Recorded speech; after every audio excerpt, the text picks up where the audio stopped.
Hello everyone, how are you guys doing today? Good? Alright, so just a brief introduction. My name is Katherine Ho. I'm a junior at Valley Christian High School, and today I'll be talking about a teen's perspective on parenting.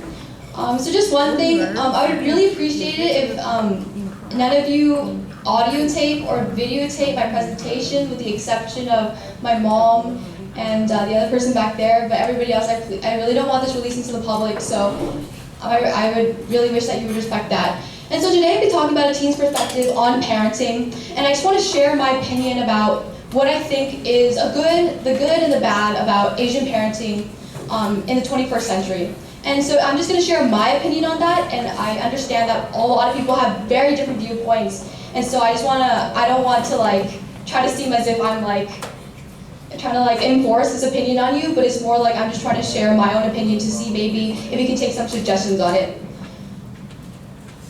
So one thing I do a lot for fun is watching TED Talks. It's one of my favorite things, and I watch about 2 or 3 every single week.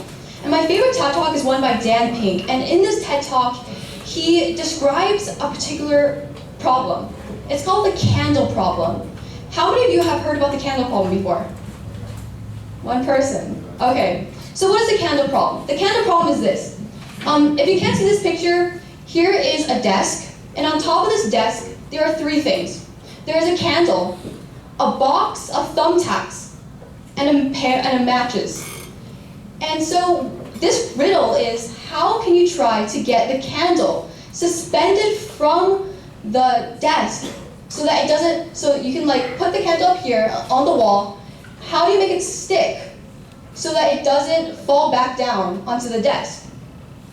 And so I just want you to spend maybe 30 seconds thinking about how you can solve this problem. How, if you were into a room and there's 3 things in front of you, a candle, a pair of thumbtacks, and matches, how do you get the candle onto the wall without making it fall down to the desk? And so I'm going to give you 30 seconds.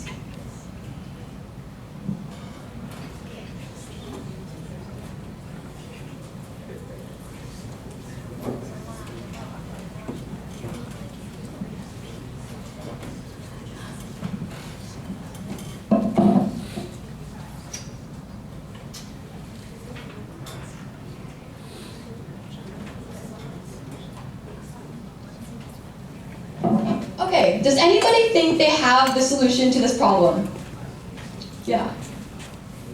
Just pin the wick to the wall with the thumbtack. What?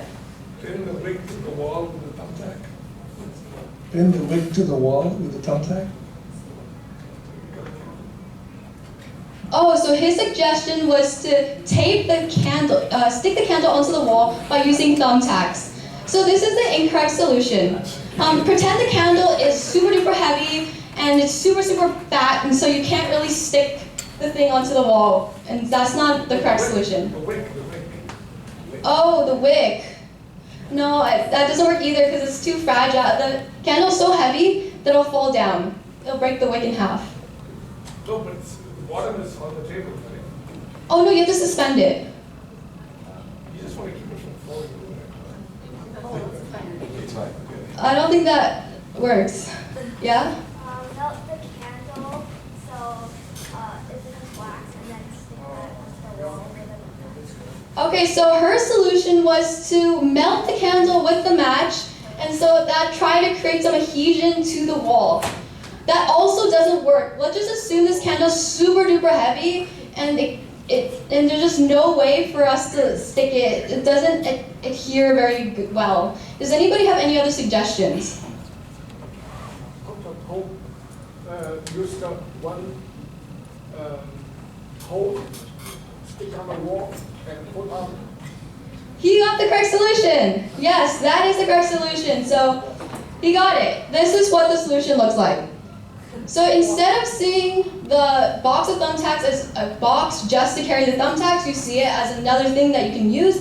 And so you take the box, take the thumbtacks out of the box, and you thumbtack it to the wall and then stick the candle on top of it, and there you have your solution here. Now this problem has been used for tens of years on various studies to study human nature. And I want to bring up one particular study. Now this study took a bunch of people and they decided to break these people into two groups. The first group, they told them, solve the candle problem as fast as you can. We want to time how long it takes for somebody to solve this problem correctly. We just want to establish some norms. We want to just know the average length of time it takes. To the other group, they said, solve the candle problem as fast as you can. We're going to give $20 to the person who solves it the fastest. Now, which of these two groups do you think solve the candle problem faster? Does anybody want to give a guess? Okay, so the man over here said that the group that was paid $20 solved the candle problem the fastest. This is actually the wrong result. Surprisingly, what we have saw is that the group that was not paid $20 did significantly better than the group who was paid $20. In fact, this study has been done over and over again for tens of years, and every single time we obtain the same exact result, that the more money we give to a person to solve this problem, the worse they do. And it's not just on this problem. They have done the similar studies on various types of riddles that we've all, that none of us have really heard of before, but they all require similar tricks. And they see that if you pay them $20, they will do worse than if you didn't pay them. And so why do you think this is the case? Does somebody want to give their thoughts on why do you think this is true? Okay, so the reason why this is true is because when you give somebody a huge incentive, their thinking becomes very focused on trying to get that money, they don't think outside the box. And so their thinking is constrained inside the box rather than out of it. And so that is why the people, they were there just casually, they were able to get the question a lot faster, significantly faster than the group that was given $20. Now, this type of phenomenon isn't true when we look at menial labor. Like, for example, if you want somebody to run as fast as they can, and in one group you say, we're just establishing norms to see how fast people can run, and in one group you give a $20 incentive, usually the group who you give the money will do better. Now, what's the difference between these two examples? The difference is that these problems that require creativity don't work when we give people money, or we give people what I call external incentive. And so the difference between the two groups in the candle problem was this. In the first group, they were internally motivated to succeed. The second group, they were given external motivation to succeed. Money is a form of external motivation. So how did you, with your kids, have tried to motivate them by saying that if you do your chores, or if you get an A on this test, or if you do this, and if you pass this piano test or piano song, I will give you $1, or I will give you some sort of money? No? None of you guys do that?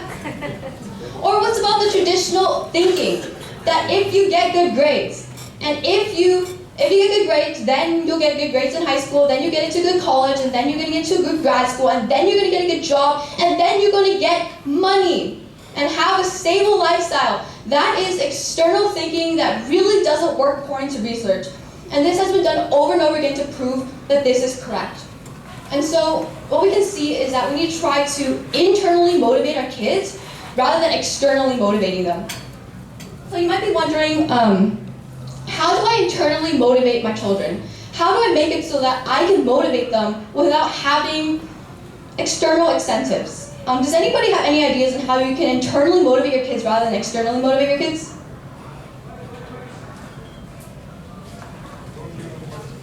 Anybody? Let me drink some water first. You guys can think about that.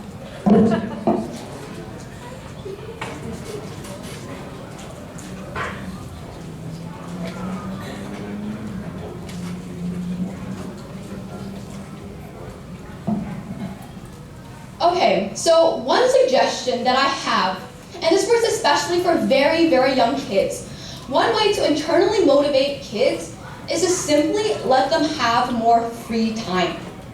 And here's the reason why. The problem is, so many of you give them this huge schedule of what they should do. I mean, they go to school from like 7 o'clock to 3 o'clock, and then at 3 o'clock to 5 o'clock they do homework, and from 5 o'clock to 7 o'clock they eat dinner, and they take a shower, and from 7 o'clock to 9 o'clock you work on their math, and at 9 o'clock they finally go to bed. Now what's the problem with this? The problem of this is that they don't get any free time. But why is free time so important?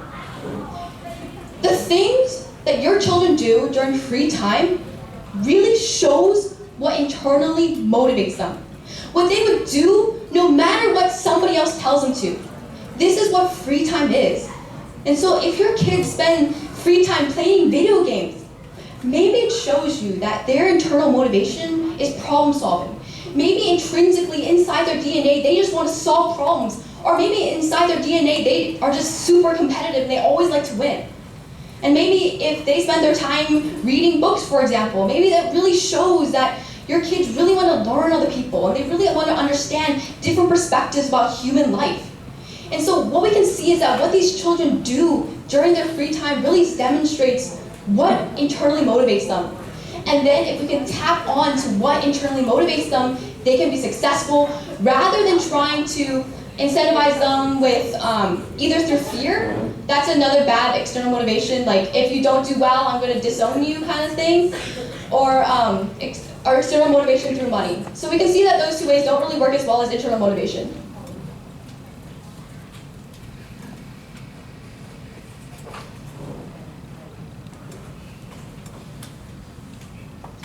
Okay, so I just want to bring up the point that in the 21st century, we're no longer in the Industrial Revolution. We no longer have jobs that require menial labor.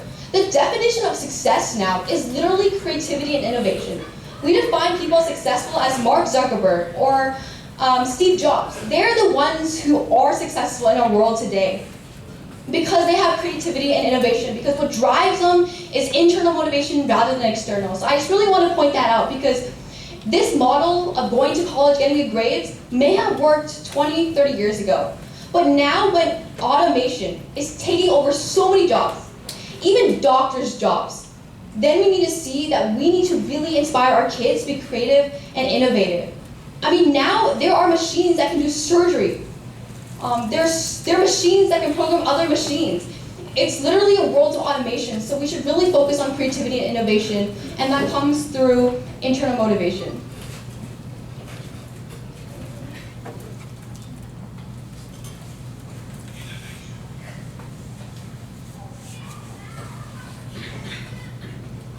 Okay, so how many of you have asked this question to your children? Do you want to be a doctor, a lawyer, or an engineer? How many of you asked that? Okay, so there's some of you have asked that. But what's the problem with this? What's the problem with this? With these three things? Okay, well the problem is like we're very limited to three things, as if there's like three careers. But what if your children said this? What if your children said they wanted to be a policeman, or an artist, an actor, a singer, a writer, or a fashion designer? Would you be okay? And here's the thing, right? A lot of parents, they say, I'm okay with my children doing whatever they want. I'm okay with it. And then you tell your children that. You tell your children you can major in anything, you can be whatever you want because it's your life. But what do you feel inside? What have you raised them to be? Have you raised them to become this? I mean, I know a lot of you guys do art. I know a lot of your children sing, they play music, they write. But are you okay with that pursuing art as a career choice? Not many of you would say yes. And even if you tell your children that you're okay with it, inside, you're not okay with it. And here's the thing, your children can feel that. And your children can sense that. And no matter how hard you try to hide that, it's true. Your children can tell that inside your heart you would rather them be something else. Okay, wait. So what is, so you guys saw the previous slide, but what do these three things have in common that is not this? Like what is this? What is the common theme in all three of these jobs? High income. What? Respect, prestige, success. Respect, prestige, and success. And helping people. But isn't there a lot of prestige in being the best writer in the world? Isn't there a lot of respect in being the #1 writer, the #1 fashion designer? And can't you help people by being a policeman? So what really do these three have in common?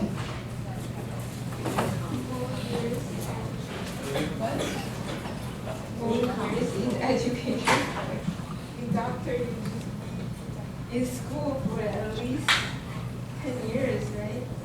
Okay, yeah, so I heard two things. I first heard more years of education, which is true, yes, and income, which, well, if I am a good writer, can I make as much as being a doctor? Or if I'm a very famous actor, can I make as much as being a doctor? Oh, so that's the point. So here's what she said. She said the chance of making the same amount of money being this group of things than this group of careers is that the chance of making the same amount of money is lower. And so here's the main point. It's security. The three things that being a doctor and a lawyer and engineer have is that they guarantee a relatively secure middle-class life. And so why are we pushing our kids to be these three things if they're only guaranteeing a middle-class secure lives? And I think these jobs are important. I think it's important that we have doctors out there, and I think it's important that we have lawyers out there, and I think it's important that we have engineers. But we can't trade that for what our children actually want. And we can't raise our children believing that they won't make any money being a singer. And we can't raise our children to believe that they won't be successful if they're not these three things. And so that's really important today. We don't want to guarantee a middle-class secure life. We want to have a successful life, a very successful life. And that can happen being a doctor, lawyer, engineer, but we shouldn't just focus on that. And I know, and this makes sense, right? A lot of Asian parents, they are immigrants. They come from different countries, and they come to the United States to have a secure life and have a good life. And so naturally you want to bring that to your children so that they also can be successful in the world.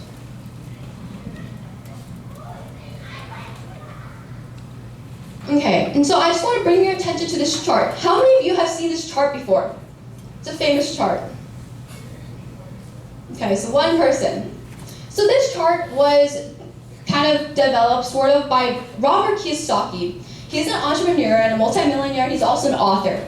And so this chart divides people into 4 categories. An E, an S, a B, and an I. The E stands for employee.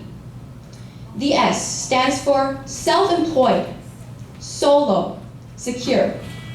The B stands for big business owner, and the I stands for investor. On the left, the E and the S, they make up 95% of the population and they control 5% of the wealth. On the right side, the B and the I, they make up 5% of the population and they control 95% of our wealth. And so we tell our children, and we're raising our children to be doctors, lawyers, and engineers, which is in this category, the left. And many of our children, we have dreams so that they become here and not here. And we're telling them to work hard and get good grades because we are scared and we're afraid that they'll end up in the E category rather than the S, whereas our eyes should be focusing on the B and the I. How many big business owners, successful ones, have successfully completed a college degree? And the ones that we can think about out of our head, like Steve Jobs and Mark Zuckerberg, never finished college. And I think that it's great that people want to be doctors, lawyers, and engineers because we need them. But I think that if your child really has the compassion and the empathy to become a doctor and they really want to do that, then I think that rather than becoming a surgeon themselves, they can invent a machine that can do the surgery 10 times better and 10 times more accurate. And rather than being an engineer that works at Google or Apple, they can become their own successful business owner. Then you might be wondering, how can we raise kids so that they're not in the E and the S, and they're more toward the B and the I? And this isn't going to happen overnight. Like we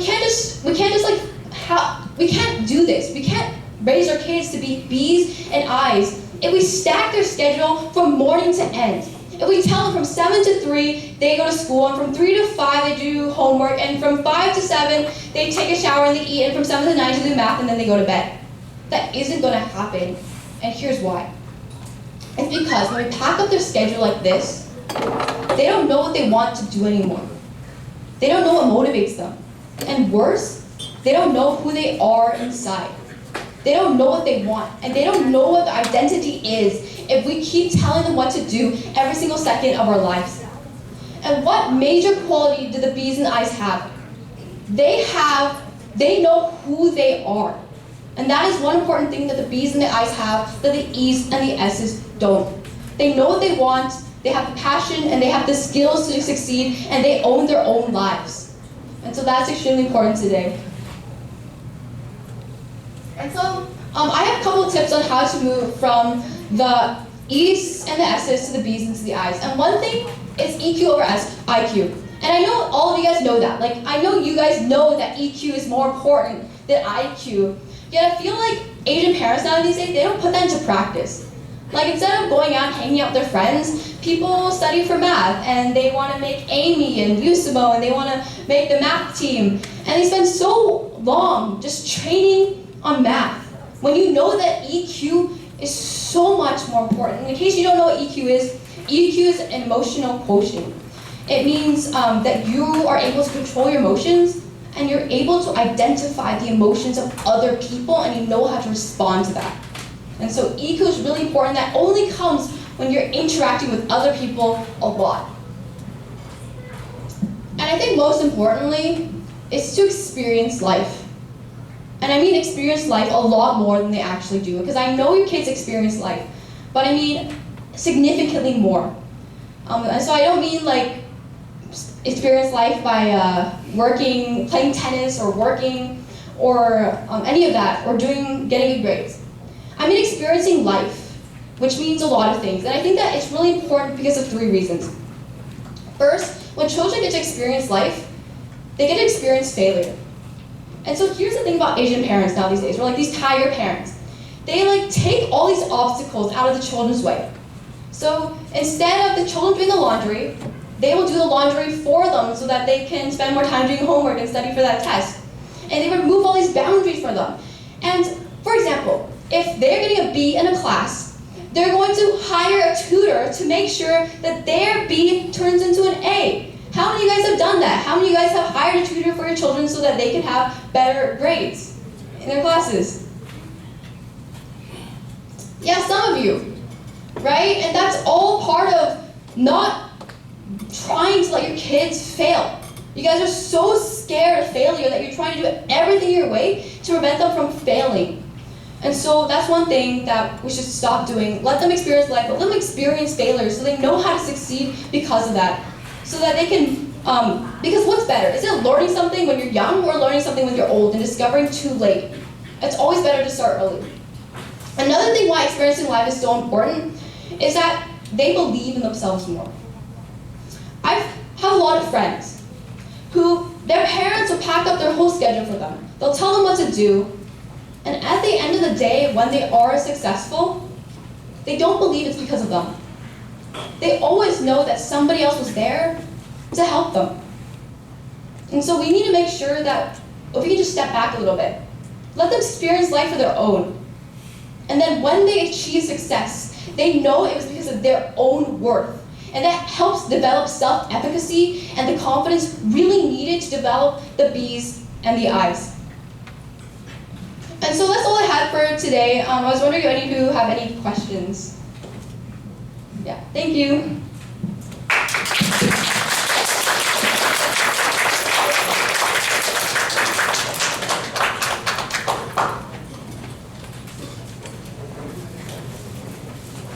但是现在可以 Q&A 哈。